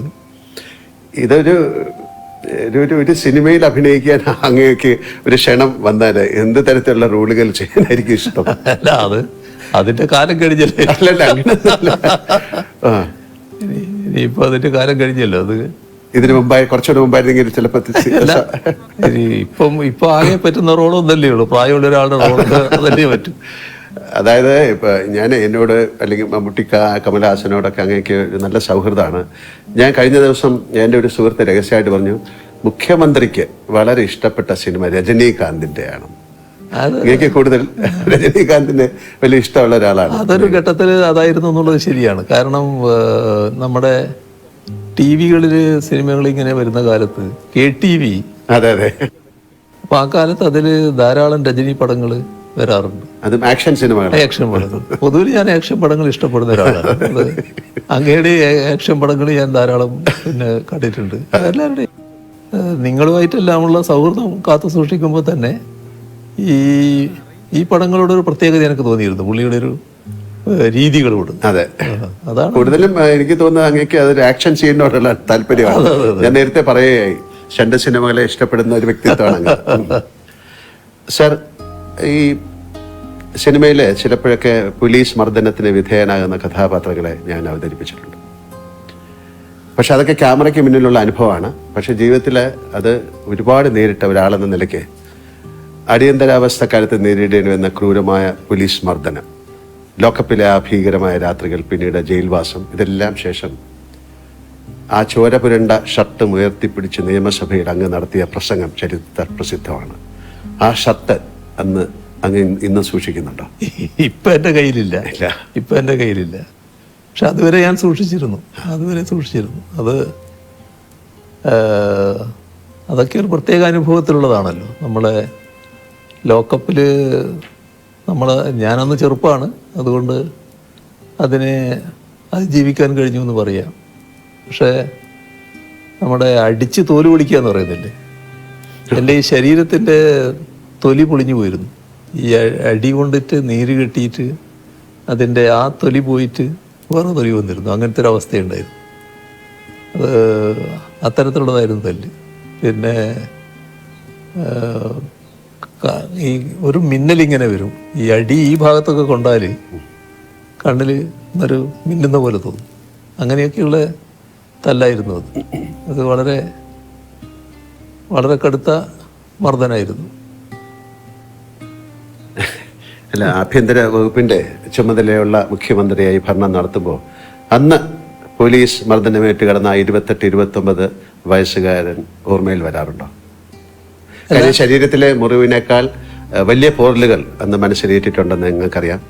ആ മാനസികാവസ്ഥ ഇന്ന് തിരിഞ്ഞു നോക്കുമ്പോൾ എങ്ങനെയാണ് അങ്ങ് വിലയിരുത്തുന്നത്? അല്ല, അത്തരം ഒരവസ്ഥ ഉണ്ടാകാതിരിക്കുക എന്നുള്ളതാണ് പൊതുവിൽ ഞാൻ ആഗ്രഹിക്കുന്നത്. അതുകൊണ്ട് തന്നെ ലോക്കപ്പിലുള്ള മർദ്ദനത്തോട് ഒരു ദയയും കാണിക്കാറില്ല. അത്തരം ഉദ്യോഗസ്ഥരോട് കടുത്ത സമീപനം സ്വീകരിക്കുന്ന നിലയാണ് സ്വീകരിച്ചു പോകാറ്. ഏതെങ്കിലും തരത്തിൽ ഒരു ലോക്കപ്പ് മർദ്ദനത്തിൻ്റെ ഭാഗമായിട്ട് ഒരാൾ മരണപ്പെട്ടു എന്നൊരു കേസ് വന്നാൽ നമ്മളത് ഇവിടെ പോലീസ് അന്വേഷിക്കാൻ പാടില്ല എന്നുള്ള നില തന്നെ എടുത്തിരിക്കുകയാണ്. അത് ഉടനെ CBIക്ക് കൊണ്ടുവന്നതാണ്. കാരണം ഇവിടുത്തെ ഏജൻസി തന്നെ അന്വേഷിക്കാൻ പാടില്ല എന്ന നിലപാടാണ് എടുത്തിട്ടുള്ളത്. അത് ആ നില തന്നെ സ്വീകരിച്ചു പോവുകയാണ്. അതെല്ലാം ഇതിൻ്റെ ഭാഗം തന്നെയാണ്. അത് നിസ്സഹായരായ മനുഷ്യനെ ക്രൂരമായി മർദ്ദിക്കുന്നതിനോട് ഒരു തരത്തിലും യോജിക്കാനാവില്ല. അങ്ങ് നേരത്തെ പറഞ്ഞൊരു കാര്യമാണെങ്കിലും ഏത് രംഗത്ത് പ്രവർത്തിക്കുന്നവരാണെങ്കിലും ഇന്ന് നേരിടുന്ന ഒരു ദുരവസ്ഥ വ്യക്തിപരമായ അധിക്ഷേപങ്ങളും വ്യാജ ആരോപണങ്ങളും നേരിടേണ്ടി വരുന്നു എന്നതാണ്. അത് രാഷ്ട്രീയ രംഗത്ത് മാത്രമല്ല, കലാരംഗത്തും ഒക്കെ ഉണ്ട്. വ്യക്തിപരമായ അധിക്ഷേപങ്ങളെ അങ്ങ് ഒരുപാട് നേരിട്ടിട്ടുമുണ്ട്. ഇങ്ങനെ പതരാതെ നേരിടാൻ പ്രാപ്തനാക്കിയത് അങ്ങയുടെ രാഷ്ട്രീയ പശ്ചാത്തലമാണോ, അത് മറ്റു ജീവിതാനുഭവങ്ങളാണോ? അത് നമ്മുടെ മനസ്സെപ്പോഴും ക്ലീൻ ആയിരിക്കണം. നമ്മുടെ മനസ്സിലൊരു കുറ്റബോധം ഉണ്ടാകരുത്. നിങ്ങളൊരു ആരോപണം ഉയർന്നു വരുമ്പോൾ ആ ആരോപണത്തിൻ്റെ ഭാഗമായുള്ള എന്തെങ്കിലും ഒരു അംശത്തിൻ്റെ പങ്കാളിത്തം നമുക്കുണ്ടെങ്കിൽ നമുക്കൊരു കുറ്റബോധം വരും. ഒന്നുമില്ലാത്തൊരു കാര്യം പറഞ്ഞു കേൾക്കുമ്പോൾ അതിനൊരു ചിരിയോടെ നേരിടാൻ നമുക്ക് സാധിക്കും. ഇപ്പോൾ എന്തെല്ലാം ആരോപണങ്ങൾ വന്നിരിക്കുന്നു. ഒരു ഘട്ടത്തിൽ കേരളത്തിലെ ഒരുപാട് സ്ഥലങ്ങൾ എൻ്റെ പേരിലുള്ളതാണെന്ന് വന്നിരുന്നു. ഒരു വീട് തന്നെ കാണിച്ചുകൊണ്ട് അത് എൻ്റെ വീടാണ് എന്ന്, മറ്റൊരാളുടെ വീട് എൻ്റെ വീടാണെന്ന് കാണിച്ചുകൊണ്ട് വാർത്തകൾ വന്നു. ആ വീട്ടുടമ തന്നെയാണ് എന്നെ അറിയിക്കുന്നത്, ഇതെൻ്റെ വീടാണ്, നിങ്ങളുടെ വീടല്ല. ഇങ്ങനെയാണ് വാർത്ത വന്നിട്ടുള്ളത്. പിന്നെ സിംഗപ്പൂർ കമല ഇൻ്റർനാഷണൽ, അങ്ങനെ ഒരു കമ്പനിയുണ്ട്. ഇങ്ങനെയുള്ള ഒരുപാട് വാർത്തകൾ. അപ്പോൾ അതൊന്നും നമ്മളെ ബാധിക്കുന്നില്ല. ഒരു തരത്തിലും ബാധിക്കേണ്ട കാര്യമില്ല. അതിന് എന്നെ പ്രേരിപ്പിക്കുന്ന കാര്യം എന്താണെന്ന് പറഞ്ഞാൽ, അല്ലെങ്കിൽ എന്നെ അങ്ങനെ ഒരു രൂപത്തിലേക്ക് എത്തിക്കുന്നത്, തെറ്റുകൾ നമ്മൾ ചെയ്യരുത്. എൻ്റെ പൂർണ്ണമായ വിശ്വാസം ഇതേവരെയുള്ള എൻ്റെ ജീവിതത്തിൽ എന്തെങ്കിലും തരത്തിലുള്ള ഒരു തെറ്റ് ഞാൻ ചെയ്തു എന്ന് എനിക്ക് ബോധ്യമില്ല. അതുകൊണ്ട് തന്നെ എനിക്ക് നല്ല രീതിയിൽ മുന്നോട്ട് പോകാൻ പറ്റും. പക്ഷേ നമ്മുടെ സമൂഹത്തിൽ വലിയ തെറ്റായ ധാരണകൾ നിലനിൽക്കുന്നുണ്ട് നമ്മൾ കാണണം. ഇപ്പോൾ ഒരു അനുഭവം ഞാൻ പറഞ്ഞാൽ, മുൻപ് അന്ന് ഞാൻ മന്ത്രിയൊന്നുമല്ല, ഞാൻ പിന്നെ പാർട്ടിയുടെ ഒരു പ്രധാനിയായിട്ട് നിൽക്കുന്ന കാലമാണ്. അങ്ങനെ ഒരാൾക്ക് ഒരു ട്രാൻസ്ഫർ വേണം. ഒരാളുടെ മകനാണ്, പാവപ്പെട്ടൊരു മനുഷ്യനാണ്. അയാൾ എൻ്റെ അടുത്ത് വന്നു.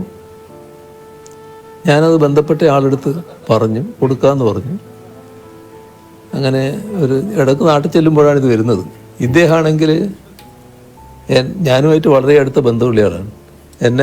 എനിക്ക് വീട്ടിലെത്താൻ വേണ്ടി ചിലപ്പോൾ പുഴ കടന്നു പോകണം.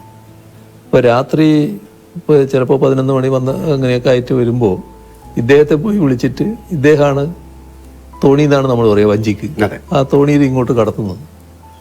അങ്ങനെ ബന്ധമുള്ള ഒരാളാണ്. ചെറുപ്പം മുതലേ എന്നെ അറിയുന്നയാളാണ്. പക്ഷേ ഒരു 2-3 തവണ ഇദ്ദേഹം വന്നതിന് ശേഷം ഒരു ദിവസം എന്നോട് പറയുകയാണ്, അല്ല ഞാൻ എന്തെങ്കിലും വേറെ ചെയ്യേണ്ടതുണ്ടെങ്കിൽ ചെയ്യാം എന്ന് പറയും. അപ്പോൾ എനിക്കത് പെട്ടെന്ന് എനിക്ക് മറ്റൊരു തോന്നലും ഉണ്ടാകുന്നില്ല. നിങ്ങളെന്ത് ചെയ്യാനാണ്, ഇതിൻ്റെ അകത്ത് ചെയ്യാൻ വേണ്ട കാര്യങ്ങൾ പറഞ്ഞിട്ടുണ്ടല്ലോ. അല്ല ഞാൻ മറ്റെന്തെങ്കിലും വീണ്ടും പറഞ്ഞപ്പോൾ എനിക്കൊരു സംശയമായി. എന്താ നിങ്ങൾ പൈസയായിട്ടാണോ ഉദ്ദേശിക്കുന്നത് ചോദിച്ചേ? അതെ. അപ്പോൾ ഞാൻ കുറെ കൂടി മാറ്റാം. അപ്പോൾ ഞാൻ പറഞ്ഞു, നമുക്കിവിടെ നിർത്താം, എഴുന്നേറ്റ് ഇറങ്ങിക്കോളൂ എന്ന് പറഞ്ഞു. അതത്രേ ഞാനിപ്പോൾ നിങ്ങളോട് പറയുന്നുള്ളൂ, മറ്റൊന്നും നിങ്ങളായതുകൊണ്ട് ഞാൻ പറയുന്നില്ല, നിങ്ങളിപ്പോൾ ഇറങ്ങിക്കോളൂ. അപ്പോൾ പിന്നെ അദ്ദേഹം പോയി അവിടെയുള്ള ആൾക്കാരോട് എനിക്കിങ്ങനെ അബദ്ധം പറ്റിപ്പോയി, ഇങ്ങനെ പറഞ്ഞു എന്നൊക്കെ. എനിക്ക് പിന്നെയും വിരോധമില്ല. പിന്നെ ആ പാവത്തിൻ്റെ മകന് പിന്നെ ട്രാൻസ്ഫർ കിട്ടുകയും ചെയ്തു. ഒരു കോർപ്പറേഷൻ്റെ ഭാഗമായിട്ട് ചെയ്യേണ്ടതായിരുന്നു. അപ്പോൾ അതാണ് നമ്മുടെ നാട്ടിലൊരു ധാരണ. ഇത് ഇങ്ങനെ നമ്മളെ ചെറുപ്പത്തിലെ അറിയുന്ന ആൾക്ക് പോലും ഇങ്ങനെ തോന്നുകയാണ്, ഇങ്ങനെ ചെയ്യാൻ പറ്റൂലേ. അത് നാടിൻ്റെ ഒരു രീതിയായിട്ട് വന്നിട്ടുണ്ട്. പക്ഷെ അതിൽ നിന്ന് വ്യത്യസ്തമായിട്ട് തന്നെ നിൽക്കാൻ അന്നും കഴിഞ്ഞിട്ടുണ്ട്, ഇന്നും കഴിയുന്നുണ്ട്, നാളെയും അതിന് മാറ്റം വരില്ല എന്ന് തന്നെയാണ് എൻ്റെ ഒരു പൂർണ്ണ ബോധ്യം.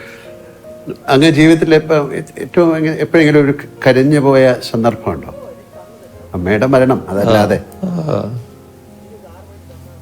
അത് നമ്മളെ വല്ലാതെ വേദനിപ്പിച്ച സംഭവങ്ങൾ ധാരാളമുണ്ട്.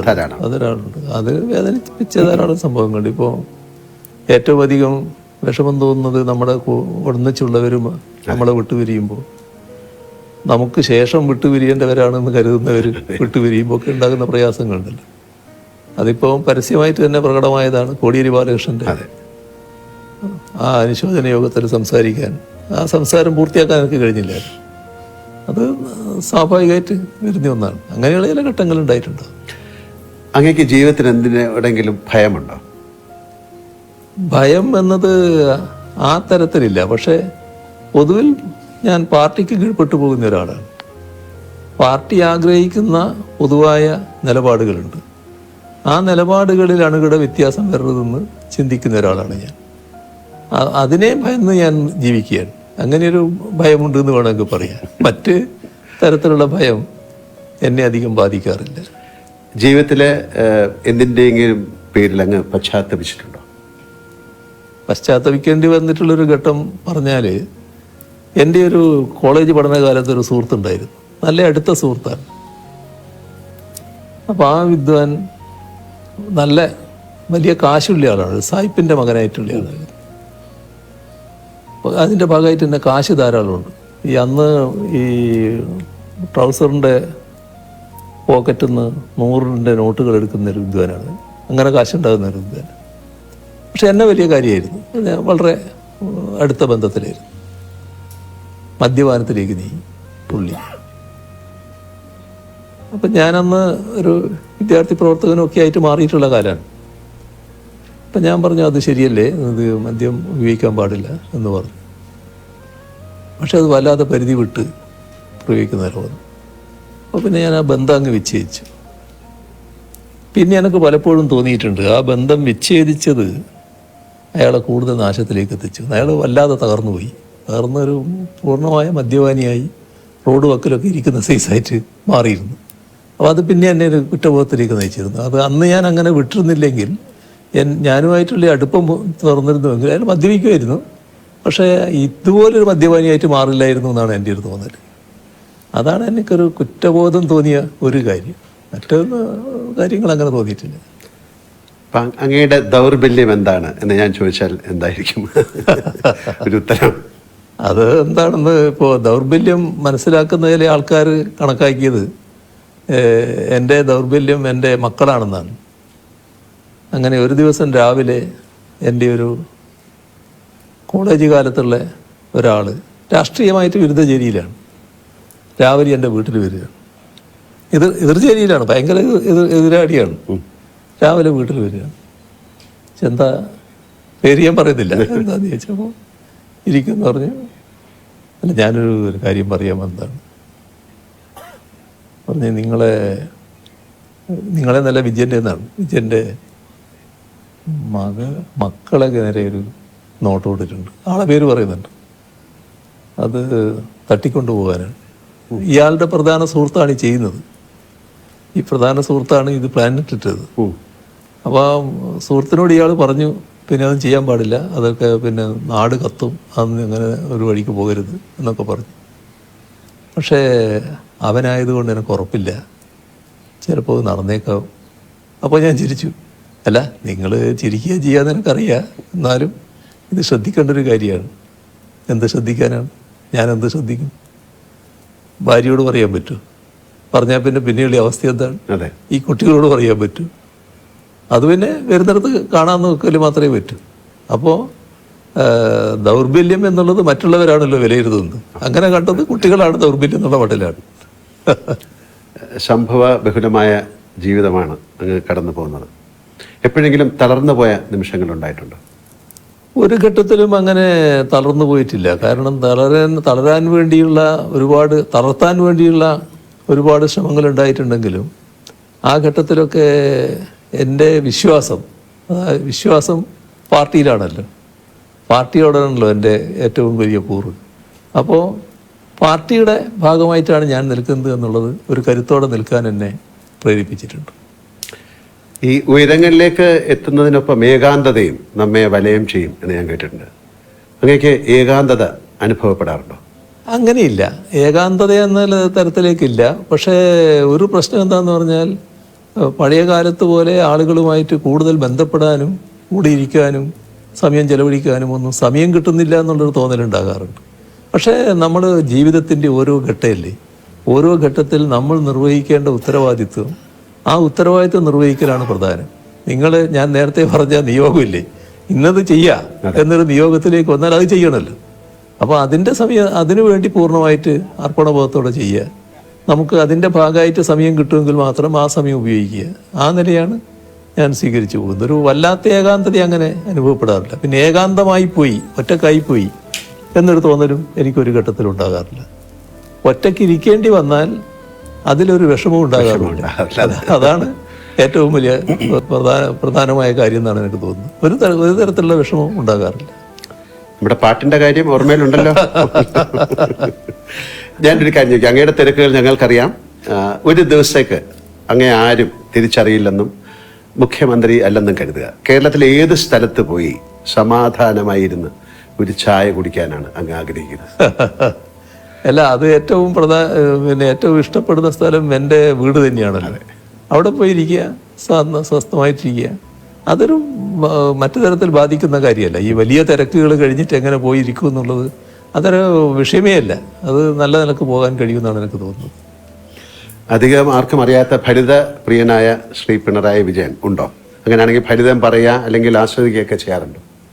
ഫലിതമായിട്ട് എൻ്റെ അടുത്തുനിന്ന് അധികം വരാറുണ്ടോ എന്നറിയില്ല. എന്നാൽ ഫലിതം ആസ്വദിക്കാറുണ്ട്.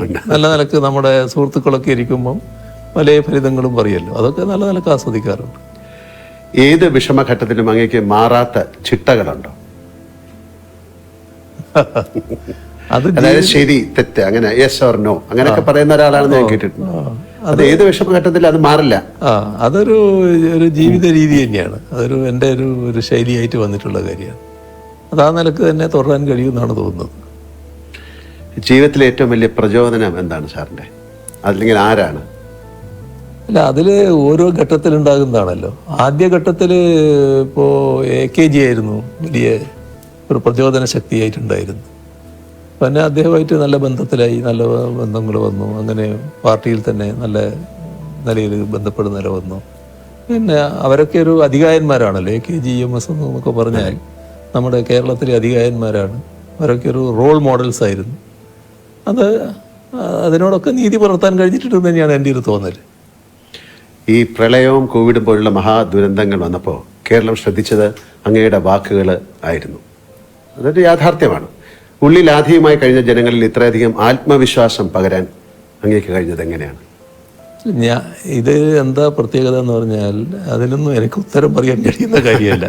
എന്നിൽ പ്രത്യേകമായ എന്തെങ്കിലും ഒരു കഴിവ് അങ്ങനെ ഉണ്ട് എന്ന് വിശ്വസിക്കുന്ന ഒരാളല്ല ഞാനൊരു സാധാരണക്കാരൻ, ഒരു സാധാരണ നിലയിൽ ഉള്ളൊരു ആൾ എന്ന് മാത്രമേ ഞാൻ കാണുന്നുള്ളൂ.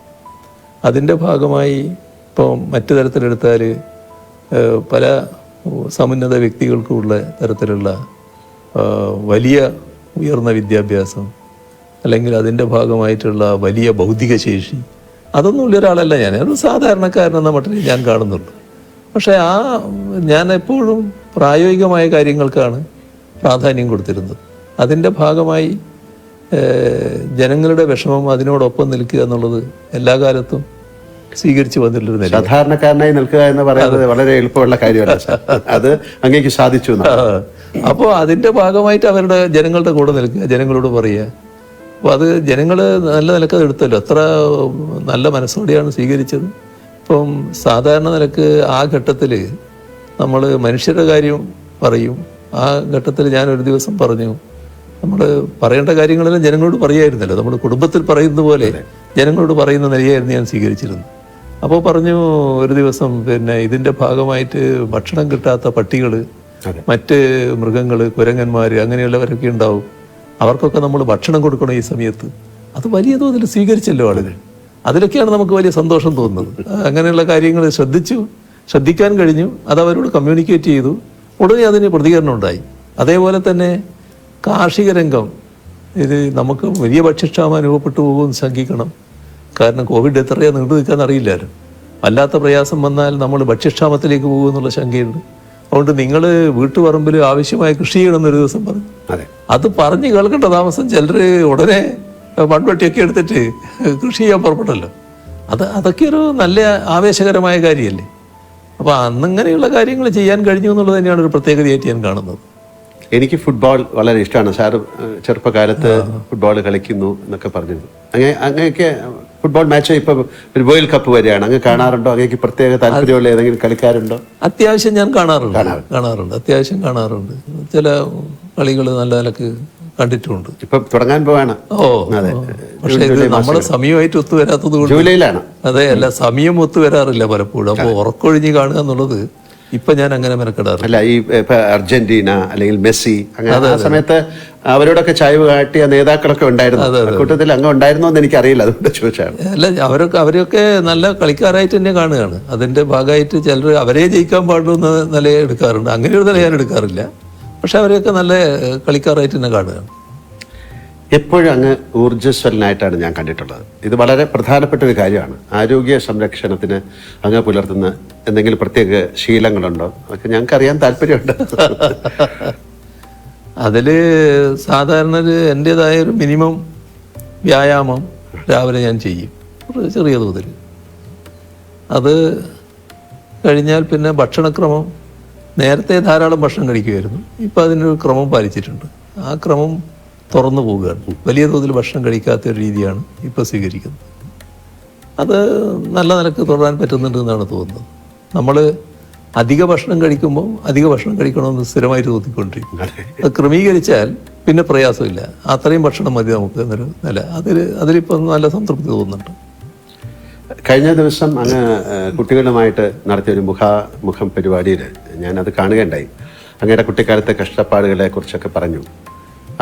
അനുഭവം പിണറായി വിജയൻ എന്ന വ്യക്തിയെയും രാഷ്ട്രീയ പ്രവർത്തകനെയും രൂപീകരിക്കുന്നതിൽ സഹായിച്ചിട്ടുണ്ടോ? ഉണ്ടെങ്കിൽ അതെങ്ങനെയാണ്? തീർച്ചയായും അത് അന്നും ആ വിഷമഘട്ടത്തിലും ഒരു വലിയ അഭിമാനബോധം നിലനിർത്താൻ കഴിഞ്ഞിരുന്നു. അത് ആരുടെയും മുമ്പിൽ കൈനീട്ടാതിരിക്കുക, തെറ്റായ ഒരു കാര്യവും ചെയ്യാതിരിക്കുക, അങ്ങനെയൊരു നിലപാട് അന്നേ സ്വീകരിച്ചിരുന്നു. അതിനിടയാക്കിയത് എൻ്റെ രാഷ്ട്രീയ ജീവിതത്തിൻ്റെ തുടക്കത്തിൽ ഒരു ദിവസം തലശ്ശേരിക്ക് പോകാൻ കാശില്ല എൻ്റെ കയ്യിൽ. അപ്പോൾ ഒരാൾ കയ്യിൽ നിന്ന് വായ്പ വാങ്ങി. അപ്പോൾ തലശ്ശേരി എത്തി വർത്തമാനം പറയുമ്പോൾ ഞാൻ പറഞ്ഞു, ഇങ്ങനെ 25 പൈസ വായ്പ വാങ്ങിയിട്ടാണ് വന്നിരുന്നു.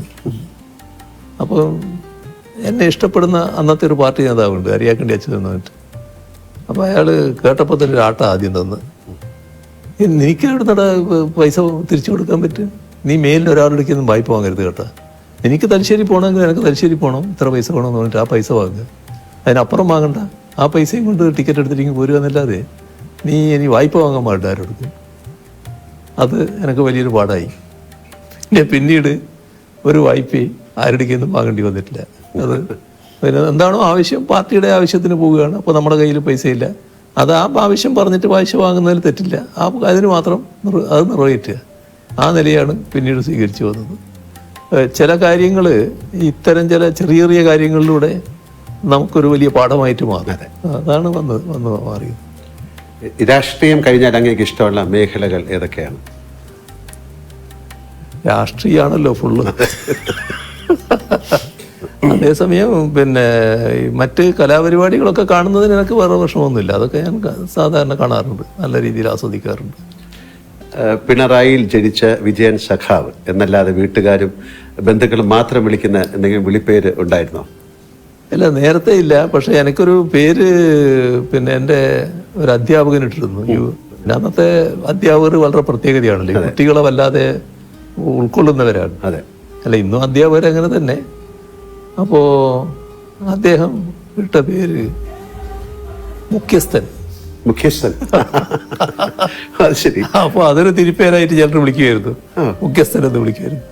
ഇപ്പം സ്കൂൾ കാലത്തെ കുറിച്ച് പറഞ്ഞുകൊണ്ട് ചോദിക്കുകയാണ്, പിണറായിയിലെ വീട്ടുമുറ്റത്ത് ഓടിക്കളിച്ചിരുന്ന വിജയൻ എന്ന ബാലന് മുഖ്യമന്ത്രി കസേരയിൽ ഇരുന്ന് തിരിഞ്ഞു നോക്കുമ്പോൾ എന്ത് തോന്നുന്നു?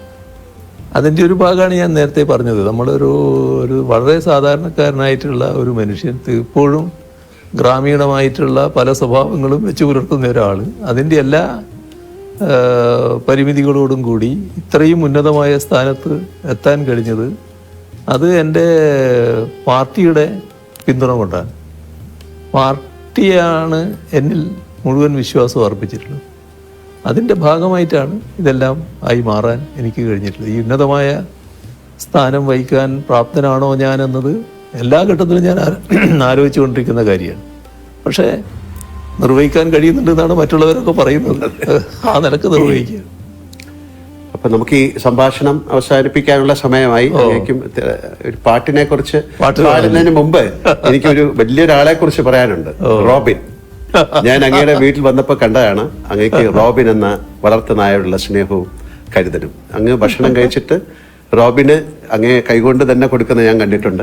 അങ്ങയുടെ ഈ മുഖം അധികം ആർക്കും അറിവുള്ളത് ആണെന്ന് എനിക്ക് തോന്നുന്നില്ല.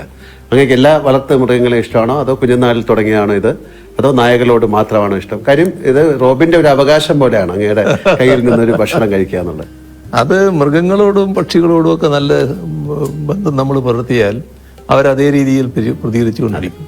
ഞാനിവിടെ നമ്മുടെ സഹായിയായിട്ടുള്ള മുരുകേഷനുണ്ട്. മുരുകേഷനോട് പറഞ്ഞു, ഇവിടെ കാക്കകൾ വരും, കാക്കക്ക് നീ ഭക്ഷണം കൊടുക്കണമെന്ന്. ഇപ്പൊ എന്താ ചെയ്യുന്ന പറഞ്ഞാൽ ഒരു കാക്ക അവന്റെ കയ്യിൽ നിന്ന് ഭക്ഷണം എടുക്കും. അപ്പൊ കയ്യിൽ നിന്ന് അങ്ങനെ നേരിട്ട് കൊടുക്കണ്ടെന്ന് ഇപ്പൊ ഞാൻ പറഞ്ഞു, എറിഞ്ഞു കൊടുത്താൽ മതി. കാരണം എന്തെങ്കിലും രോഗം പകർന്നെങ്കിലും വിഷമാണല്ലോ. പക്ഷെ നേരെ കയ്യിൽ നിന്ന് എടുക്കുക ആ കാക്ക വന്നിട്ട്. അതാണ് ആ ബന്ധം എന്ന് പറയുന്നത്. ഇവിടെ ഒരു ക്ലിഫ് ഹൗസിന്റെ മുമ്പിൽ ഒരു ഫൗണ്ടൻ ഉണ്ടല്ലോ. ആ ഫൗണ്ടൻ സാധാരണ രാവിലെയാണ് നമ്മളിടല്. ഒരു ദിവസം ഇങ്ങനെ തോന്നിയപ്പോൾ ഞാൻ പറഞ്ഞു, അത് വൈകുന്നേരം ഒന്ന് ഇട്ട് നോക്കുന്നത്, ഒരു 6 മണിക്ക്. അപ്പോൾ പക്ഷികൾ കൂടുന്ന സമയം ഇവരെല്ലാവരും വന്ന് എന്തൊരു സന്തോഷമാണല്ലോ. അവരെല്ലാം കുളിച്ച് ഒരു കുളി ഉണ്ടാവും. ആ കുളിയെല്ലാം കഴിഞ്ഞിട്ട് ഒരു സദസ്സുണ്ട് അവിടെ ഇരുന്നിട്ട്. അങ്ങനെ എല്ലാം കുളി കഴിഞ്ഞിട്ട് അവർ കൂട്ടിലേക്ക് പോവുകയാണ്. അപ്പോൾ നായയുടെ കാര്യം പറഞ്ഞാൽ വലിയ അത്ഭുതകരമായ കഥ എൻ്റെ അടുത്തുണ്ട്. ഞാൻ ആദ്യമുള്ള എൻ്റെ ചെറുപ്പകാലം വീട്ടിൻ്റെ സൈഡിലൂടെ ഒരു കൂട്ടർ പോവുകയാണ്. പഴയ തവളയെ പിടിക്കുന്നവരാണ്, നാട്ടുകാരല്ല. അതെ. അവരുടെ കൂട്ടത്തിലുള്ളൊരു പട്ടി, ചെറിയ പട്ടിയാണ്. അവിടെ നിന്ന് ഇറങ്ങിയിട്ട് വീട്ടിലേക്ക് വന്നു. അപ്പോൾ അവരങ്ങ് പോയി. അപ്പോൾ ഇത് ഒരു പട്ടി, അപ്പോൾ എൻ്റെ ജ്യേഷ്ഠനുണ്ട്. ജ്യേഷ്ഠൻ പറഞ്ഞു അതവിടെ നിന്നോട്ടെ, വന്നതല്ലേ അവിടെ നിൽക്കട്ടെ എന്ന് പറഞ്ഞു. അത് പിന്നെ വീട്ടിൽ വളർന്നു. വേറെ ശാസ്ത്രീയ വളർത്തലൊന്നുമല്ല, നാടൻ പട്ടി എന്ന രീതിയിൽ പാട്ടുകയാണ്. ആ പട്ടിയുടെ ഒരു കഥയാണ് ഞാൻ പറയുന്നത്. ഒരു ദിവസം അമ്മയുടെ അടുത്ത്, അടുക്കളയിലെ അമ്മയുടെ അടുത്ത് പോയിട്ട് ഇതൊന്ന് മുരണ്ട് ചെറിയ മുട്ടൽ കുരച്ചു, മുണ്ടൊന്ന് കടിച്ചു വിരിച്ചു. അപ്പോൾ അമ്മ ചീത്ത പറഞ്ഞു. അപ്പോൾ ഇതിന് അമ്മയുടെ അടുത്ത് യേശുന്നില്ല എന്ന് തോന്നി. നേരെ അവിടെ നിന്ന് ഇറങ്ങി ആ വീട്ടിൻ്റെ തൊട്ട് പിന്നിലുള്ള ഒരു വീടുണ്ട്. അവിടെ ഒരു നാണി എന്ന് പറയുന്ന സ്ത്രീയുണ്ട്. ആ സ്ത്രീയുടെ അടുത്ത് പോയി ഇതേ കാര്യം അവരോട് ചെയ്തു. അപ്പോൾ അവർ കുറച്ച് പിന്നെ പോസിറ്റീവായിട്ട് എടുത്തു. ഇതൊരു പെൺപട്ടിയാ, എന്താ മോളെ ഇതെല്ലാം പറഞ്ഞിട്ട്. അപ്പോൾ മുണ്ടിങ്ങനെ കടിച്ച് വലിച്ച് നടന്ന് ഈ വീട്ടിൻ്റെ പിന്നിലൂടെയാണ് വരേണ്ടത്. അപ്പോൾ വീട്ടിലെ അവസ്ഥ എങ്ങനെയാണെന്ന് പറഞ്ഞാൽ വീടിൻ്റെ മുറ്റം അത് കഴിഞ്ഞിട്ടൊരു പ്ലാറ്റ്ഫോം പോലെയാണ് കിണറിൻ്റെ. ആ പ്ലാറ്റ്ഫോമിന് കഴിഞ്ഞാൽ ഒരു കല്ലിങ്ങനെ വെച്ചിട്ടുണ്ട്, അതിൻ്റെ അപ്പുറം കിണറാണ്. അപ്പോൾ വലിയ ആൾമറയുള്ള കിണറല്ല നടത്തും. ഇവള് ഈ നാണി നടന്നു വന്ന് വടക്ക് മുറ്റത്തെത്തിയപ്പോൾ കാണുന്നത് ഇവളെ മുട്ടിലിഴഞ്ഞ് വരുന്ന കുട്ടിയുണ്ട്. ആ കുട്ടി ഈ പ്ലാറ്റ്ഫോം കയറിയിട്ട് ഈ ഒറ്റക്കല്ലുണ്ടല്ലോ, ആ കല്ല് പിടിച്ചിട്ട് ഇങ്ങനെ കിണറിലേക്ക് നോക്കുന്നതാണ്. പിന്നെ എന്താ പറയേണ്ടത്? അങ്ങനെ അത്ഭുതകരമായ രക്ഷപ്പെടൽ. പിന്നെ അവൾക്ക് ഈ പട്ടി എന്ന് പറഞ്ഞാൽ ഭയങ്കര ജീവനാണ്. അങ്ങനെ കഴിവുള്ള പട്ടികളുണ്ട്. ആ പട്ടി തന്നെ ഒരു ദിവസം ഞാനിങ്ങനെ, സാധാരണ ആ കാലത്തൊരു ശീലം, പുറത്തു പോയാൽ ചെരുപ്പുണ്ടായാലും ചെരുപ്പില്ലെങ്കിലും, ചെരുപ്പില്ലാത്ത കാലമാണ് അധികവും, കാല് കഴുകിയിട്ട് അകത്തോട്ട് വീട്ടിലേക്ക്. അങ്ങനെയാണ് ഒരു ശീലം. ഒരു കോലായിലേക്ക് കയറുമ്പോൾ ഉള്ളൊരു വലിയ കല്ലുണ്ട്, അതിൻ്റെ നിന്ന് കാല് കഴുകി അതിന് വെള്ളം ഇവിടെ വെച്ചിട്ടുണ്ടാകും. അപ്പോൾ ഞാനൊരു ദിവസം ചെന്നപ്പോൾ വെള്ളം അവിടെ ഇല്ല. അകത്ത് പോയി വെള്ളം എടുത്തിട്ട് വന്നിട്ട് പിന്നെയും കഴുകും. അകത്ത് പോയി പിന്നെ വെള്ളവും പാത്രവും എടുത്ത് വന്ന്, കിണ്ടിന്നാ പറയാൻ നമ്മൾ, കിണ്ടിയും വെള്ളം എടുത്ത് വന്ന് പിന്നെ കാല് കഴുകാനാണ് വരുന്നത്. പട്ടി വിടുന്നില്ല. പട്ടി ഭയങ്കര തടസ്സം. അപ്പം എന്താ പ്യാസി എന്ന് അതിൻ്റെ പേര്, എന്താ എന്നിട്ട് പറഞ്ഞിട്ട് ഈ വിളക്ക് തൂക്കിയിട്ടുണ്ട്. തൂക്കിയ വിളക്കെടുത്ത് ഞാനിങ്ങനെ നോക്കുകയാണ്. അപ്പോൾ ഈ കല്ലിൻ്റെ മേലെ വലിയൊരു പാമ്പ്, കരിവേലിപ്പട്ടാന്ന് പറയും, ആ പാമ്പിങ്ങനെ കിടക്കുകയാണ്. നമ്മൾ കണ്ടതോടുകൂടി പട്ടി പോയി. പിന്നെ ആ കാലാണല്ലോ, ഇന്നത്തെ പോലെ പാമ്പിനെ സംരക്ഷിക്കേണ്ട കാര്യമൊന്നുമില്ല, തല്ലിക്കൊന്നു. അതാണ്, അത്രയും കഴിവുള്ള പട്ടികളുണ്ട്. അതിൽ നിന്നൊരു പട്ടി സ്നേഹം ഉണ്ടായിരുന്നു പറയാ. റോബിനെ അങ്ങയോടുള്ള ഒരു അങ്ങേക്ക് റോബിനുള്ള സ്നേഹം. സാർ, അപ്പൊ വളരെ സന്തോഷം. നമുക്കൊരു പാട്ടിലേക്ക് കടക്കാൻ. അങ്ങേക്ക് പാടാൻ സാധിച്ചില്ലെങ്കിൽ വരികൾ പറഞ്ഞാലും മതി. ഞാൻ നിങ്ങൾക്ക് വേണ്ടിയുള്ള ഒരു പാട്ട് തന്നെയാകാം. അയ്യോ, ആയിക്കോട്ടെ. ഹൃദിസ്ഥമീശ്വരം തെക്ത പ്രതിഷ്ഠാം പ്രതിമാം ഭജയിൽ കരസ്ഥ പായസം തെക്ത കോപ്പരസ്ഥ ഗളം പിൻപേൽ എന്ന് പറഞ്ഞാൽ മനുഷ്യന്റെ ഹൃദയത്തിലാണ് ഈശ്വരൻ.